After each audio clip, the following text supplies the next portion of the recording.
From working with thousands of people as a career coach over the last 15 plus years, I can say with conviction that employees don't just want to love what they do, they also want to feel valued where they do it.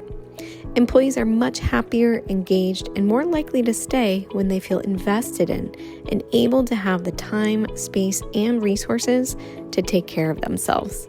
My name is Aileen Axtmayer, and I help organizations retain their talent and create cultures of well-being by empowering employees with tools to come back from burnout. Research shows that 80% of workers feel stress on the job. Nearly half say they need help in learning how to manage stress, and 42% say their coworkers also need help. The World Health Organization classified burnout as a syndrome resulting from chronic workplace stress that has not been successfully managed. When employees burn out, they disengage and often leave. We know businesses lose billions of dollars annually due to this.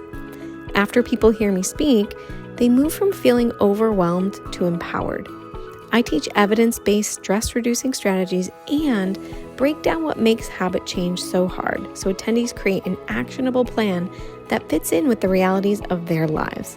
I love helping these exhausted professionals restore their energy, feel like their best selves, and get back to doing more of what they love. Through working together, you can demonstrate your commitment to creating a culture where it's realistic and encouraged to work hard without sacrificing yourself.